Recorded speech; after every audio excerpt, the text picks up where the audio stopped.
Welcome to the National News Broadcast. I'm Kasuni Balachandra. A very good evening to you indeed. I am Shehara Herat. Now let's first have a look at the headlines for tonight. A vote on account for the first quarter of next year. The Premier testifies before the Presidential Commission of Inquiry. Minister Rauf Hakim clarifies in Parliament regarding the accusations on terror contacts.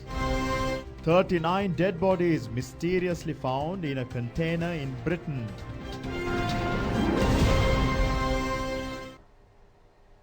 Moving on to those and other stories in detail. The vote on account covering the expenditure of the first 4 months of next year was tabled in Parliament by Minister of Finance Mangala Samaraweera today. It was passed in Parliament with amendments.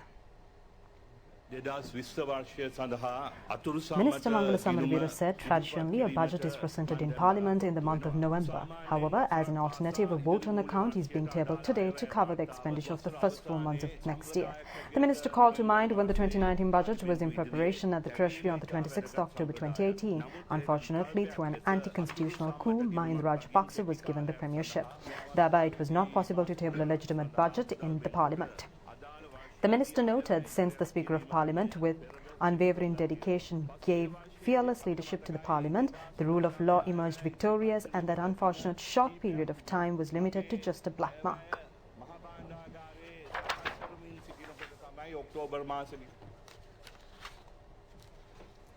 Now, Minister Rauf Hakim expressed his views in Parliament today regarding accusations voiced against him, alleging that he had maintained contacts with terrorists. I have faith that truth will prevail over untruth. In that hardened faith, I offer the following clarifications on the brazen untruths, cunning innuendos, and wicked imputations contained in all media reports alleging my links to the Easter Sunday terrorists, conveying disharmony, vicious, slanderous, and treacherous content to cause chaos in the wake of the imminent presidential elections. Such allegations, as a consequence, have resulted in some joint opposition members placing the report and the findings of the Parliamentary Select Committee on the Easter Sunday attack under a cloud, questioning its credibility in the wake of its release. At issue is a video clip of a public encounter in the year 2015, wherein Zaharan Hashim, the suicide bomber, is part of the audience of a group of people I was addressing. There is another picture where Zaharan is shown shaking hands with me.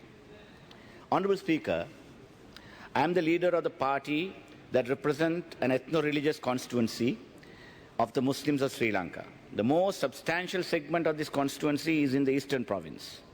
It is common knowledge that politicians passionately cultivate their foundational constituency, and I am certainly no exceptions to that. When we greet the public, we exude geniality and jollity without exception. And as you may know, none of us possesses the psychic powers or clairvoyance to read the minds of people, be they contemporary activists or future suicide bombers. How would I have known then? In 2015, this person and all his accomplices, none of them knew. Even in the Select Committee, they said only after 2017 that he became a fugitive. Law enforcement agencies had not identified this man either as a terrorist or a potential terrorist then. My meeting was an open event and not a secret rendezvous under a culvert, as was the case when some erstwhile leaders met the LTTE to persuade terrorists to boycott presidential elections in 2005. The report of the Parliamentary Select Committee probing Easter Sunday attacks was tabled in Parliament today.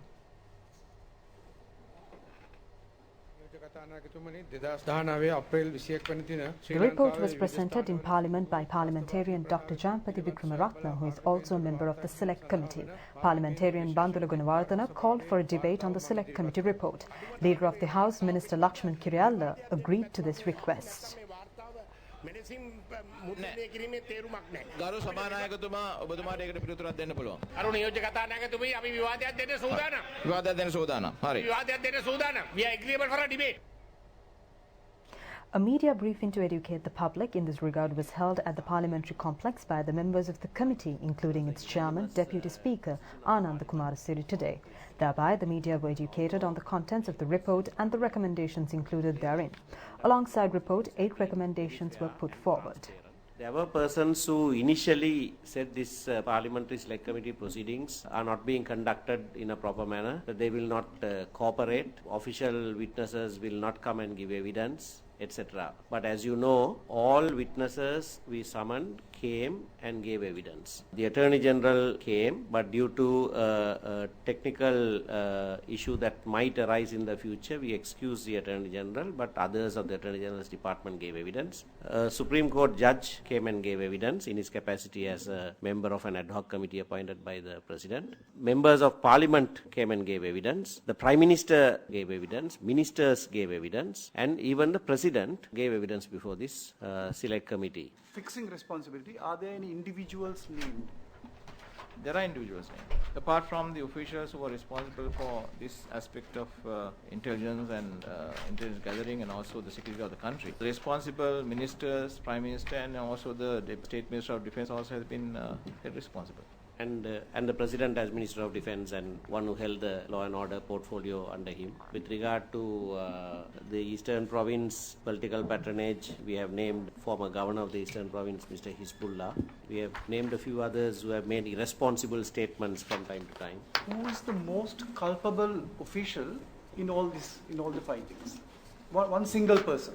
It's difficult to say that, but from what the chairman said, the Director SIS, I think, has been named as Director SIS, the IGP, the Defence Secretary, CNI have all been named. Who would be the single most important Well, this is not person? No, we will not do that because there may be criminal proceedings and there are other proceedings now before the Supreme Court, etc. We are conscious of that. Although we have judicial powers as a parliament, the way it was exercised is very different to the way judicial proceedings are exercised. So we did not stray into that, but from available evidence, we have placed blame on various sectors and those officials. Yeah. This is a fact-finding mission, but we are not going to be serving charge sheets on individuals. We have laid bare the facts and we have come to certain conclusions. Those conclusions have been contained in the report and recommendations have been made. Now this will become a property of the House. It is up to the House to take a decision upon that. By a vote, they can resolve to refer it to the Attorney General, and it's up to the Speaker.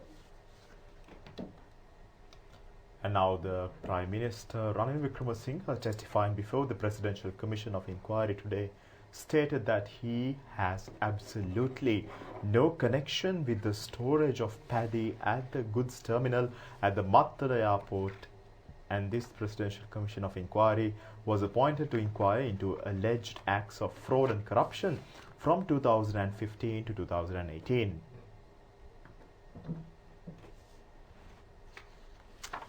Before paddy was stored at the Mattala airport terminal, a cabinet subcommittee was appointed in this regard. The Premier stated before the Commission that it was upon the recommendation of the committee report that paddy was stored at the terminal. The Premier further stated that the Paddy Marketing Board and the Airport Authority jointly carried out the process. If the airport authorities have incurred a loss due to the storage of paddy, the Paddy Marketing Board needs to pay for the loss. It was explained before the Commission that during emergency situations such as the tsunami, the goods terminal and the Katnayaka was used for storage. Hearing of evidence from the Premier ended today. This is the second occasion on which Prime Minister testified before the Presidential Commission of Inquiry today. Evidence was given before a 5-member commission headed by retired Supreme Court Judge Upali Aberatna. Presidential candidate of the New Democratic Front, Sajid Premadasa, says steps will be taken to upgrade the tourism sector by identifying new tendencies in tourism. He expressed these views joining in the Convention of Tourism Representatives held today. The convention was held at the auditorium of the Sri Lanka Tourism Development Board. Hoteliers, tourism organizations, representatives of the Tourism Development Board and the Hotel School Graduate Association and representatives of small and medium-scale tourism businesses were in attendance. Attention was focused on the issues and lapses in the sector, the development of local and foreign tourism, and on new policies and proposals.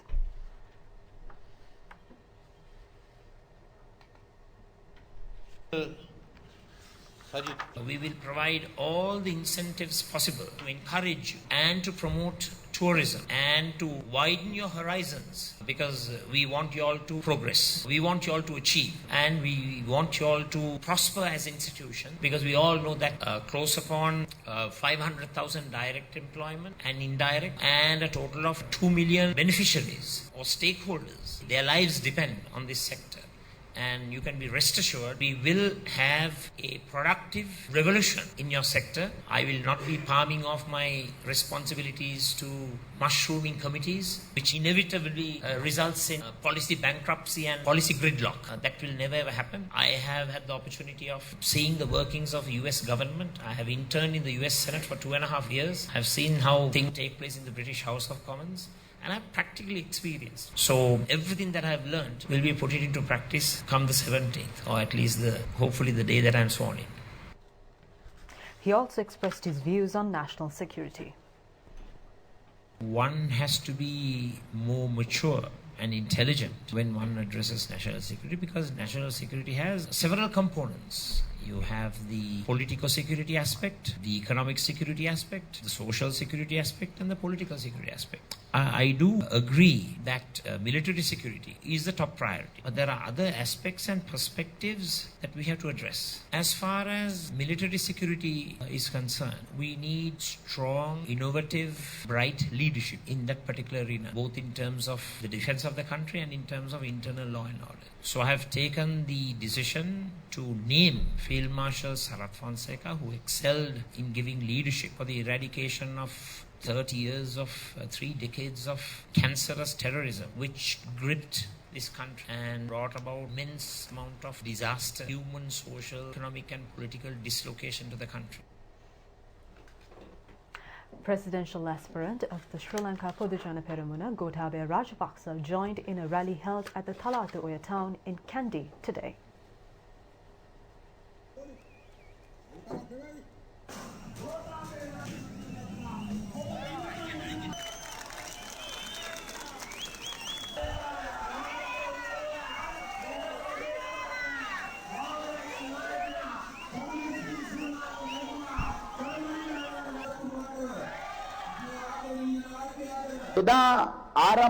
Presidential candidate Gotabaya Rajapaksa said the projects implemented during their regime were stopped as soon as the present administration came to power. He also said the labourers involved in those projects, the businesses, the contractors, the suppliers and everything else came to a standstill. He further stated back then they had a plan and they implemented their plans. He added he has a clear plan to revive the collapsed economy.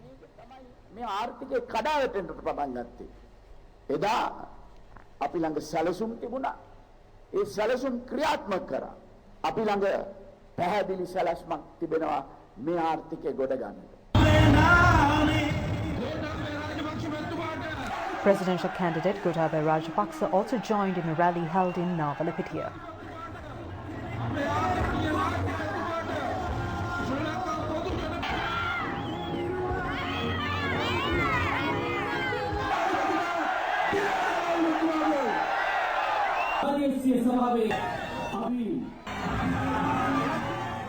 He also participated in a rally held in Happy.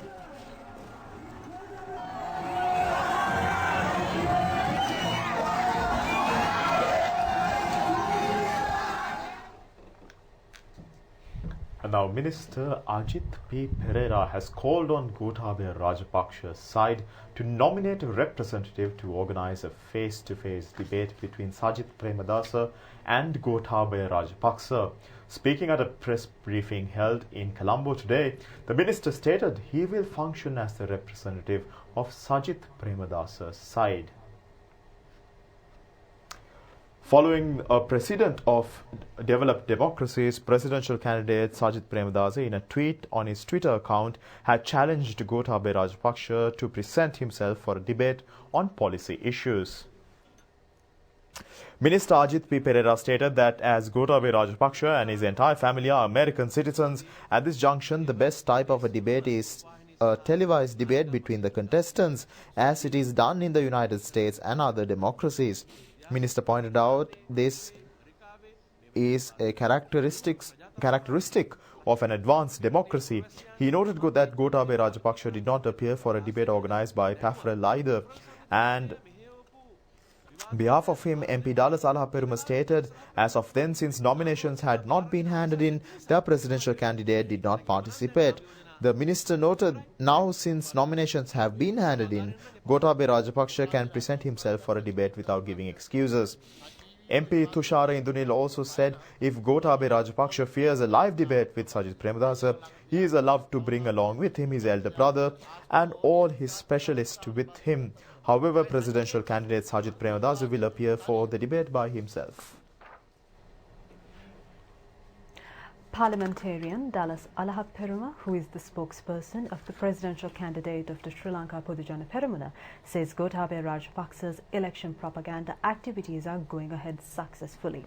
MP Alahaperuma expressed these views speaking at the first joint media briefing of the Sri Lanka Freedom Party and the Sri Lanka Podujana Peramuna. MP Dallas Alahaperuma said over 6,000 meetings with the participation of regional level leaders were completed as of midnight yesterday. 87 electoral level meetings have been completed. As of last night, 3 district level meetings have been held, whilst as of now, district offices in 22 districts have been opened. The MP also said when forming the alliance, over 8,000 sub-election offices were opened. He further stated the first and second rounds of canvassing is complete, while the third round will commence from the 1st of November. He also said that they have advised all their supporters to make sure election laws are not violated. MP Virukumara Disanayake said, as the two parties have come together, the only candidate who can secure 6.7 million votes is Gotabaya Rajapaksa. He further stated they have advised all their supporters to convene electoral level meetings from the 25th of this month and sum up support for Gotabaya Rajapaksa. The MP also said Sajith Premadasa is a part of this government and questioned as to how the UNP hopes to implement tasks which were not implemented from 2015 until now. He further stated those who talk about protecting the SLFP finally talk of joining the UNP. He questioned as to when the UNP ever protected the SLFP and further questioned as to how Sajith Premadasa can protect the SLFP. He added the SLFP can be protected by SLFP leaders only. Presidential candidate parliamentarian Anura Kumara Disanayake says it is the national people's power that is in possession of the largest group that is able to build the country. He expressed these views participating at a rally held in Badulla yesterday. The rally was organized at the Senanayaka grounds in Badulla.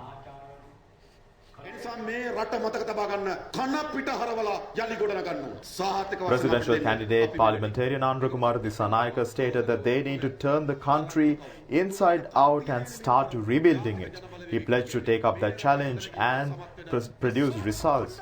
He observed certain individuals asked them to show how they will undertake such a massive task as they are a small political group. MP Disanayake stated that he has with him an expert group who is well experienced. He called on the people to vote for them to power if the people want the next election to be a national people of power.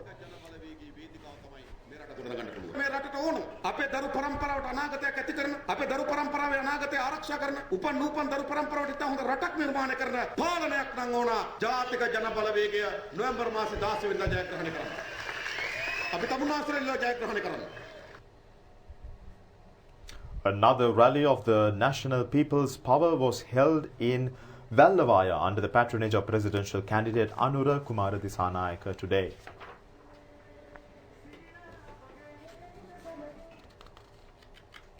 The European Union Election Observation Mission to Sri Lanka's presidential election was officially launched yesterday. 30 observers were deployed to all 9 provinces from Colombo to monitor pre-poll setting and to observe the election day. The European Union Election Observation Mission arrived in Sri Lanka following an invitation by Sri Lanka's Elections Commission. The EU Election Observation Mission is set to carry out a comprehensive election assessment focusing on the legal framework, electoral administration, voter registration, campaigning, conduct of media, election proceedings and transmission of results. The mission, led by the chief observer Marisa Matias, will also remain in the country to observe any appeals or complaints made during the post-election period. 30 more short-term observers and 7 members from the European Parliament set to join the long-term observers on the election day, with a total of 80 observers for its 6th EU election observation mission in Sri Lanka. The chief observer will present the mission's initial findings in a preliminary statement at a media briefing in 2 days after the election. She will later return to the country to present the mission's final report with the recommendations for future improvements to the electoral process.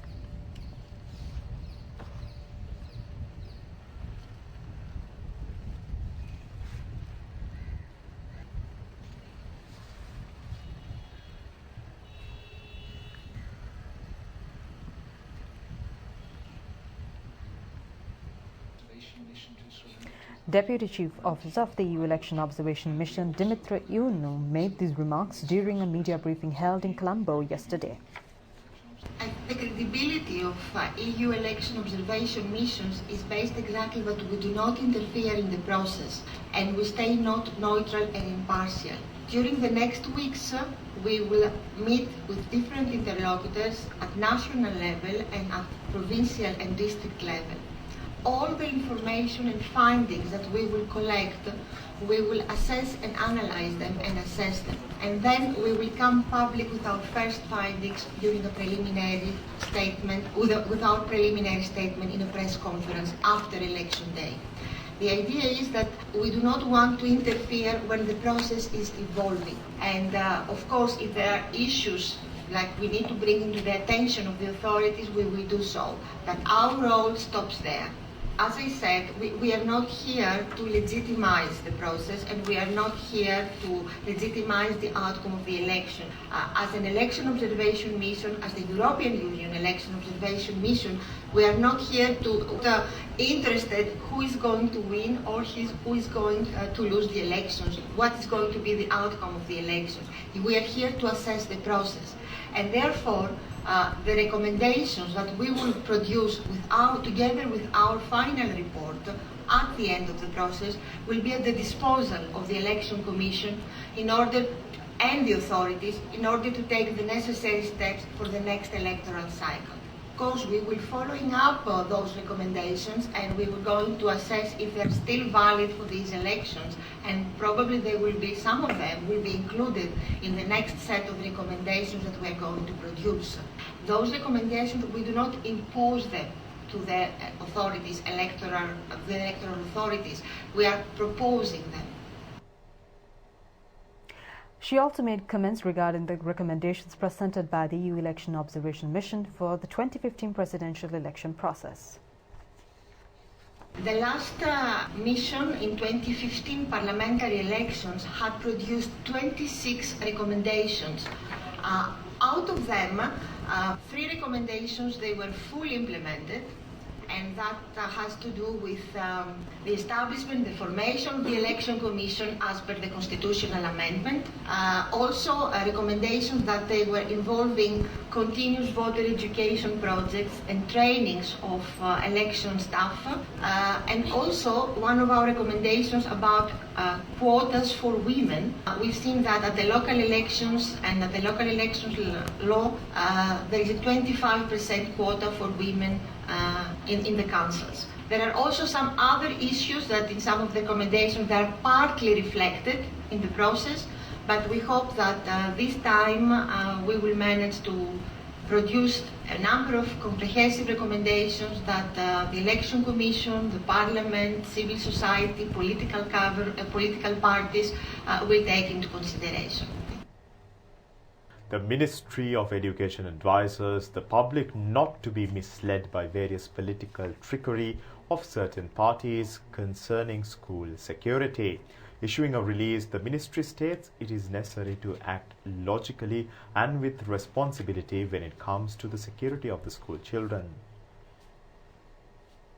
The full responsibility of the security of students at school lies with the principal and the entire school staff. The media release further states instructions on the measures to be put in place to ensure security of the school premises have already been communicated to the school authorities.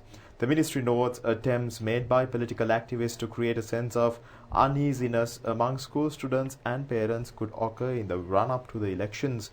The Ministry of Education advises the public to be alert in this regard. The Met Department forecasts the possibility for thunder showers in the evening across many places of the island tomorrow. Misty conditions can be expected in the eastern, Ua and north central provinces during the morning hours.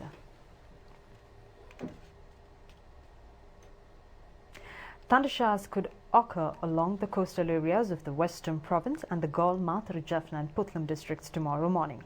Heavy falls of around 75 millimeters of rain could occur in the central, Sabaragama, Ua and northwestern provinces and at some places in the Kaluthara, Batiklo and Ampara districts.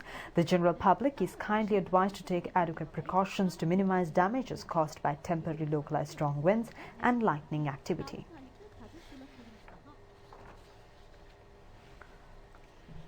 And now the final rites of the vice captain of the Sri Lanka youth netball team, Melanie Amma Vijayasinghe, took place today.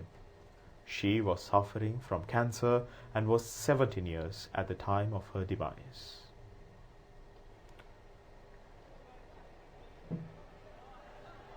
Melanie Vijayasinghe, who was a student of grade 12 at Visakha Vidyalaya, Colombo, represented Sri Lanka youth netball team at a number of international tournaments. She was the vice captain of the Sri Lankan squad at the Asian Youth Netball Tournament held in Japan recently and was awarded the best shooter.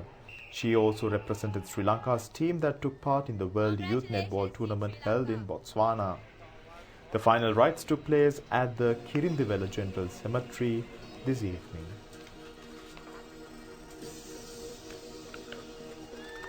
Congratulations, Team Sri Lanka. And now to give you a stock update, the All Shares Price Index closed at 5,888.34 points, increased by 7.94 points, and the S&P SL 20 Index closed at 2,922.35 points, also dropped by 4.42 points at the end of trading in the Colombo Stock Exchange today. The turnover was over 472 million rupees. Here's a summary of the market details of the Colombo Stock Exchange today.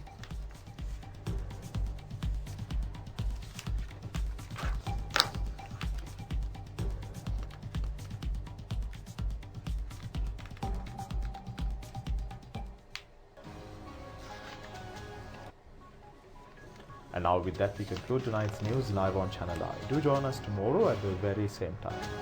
Good night.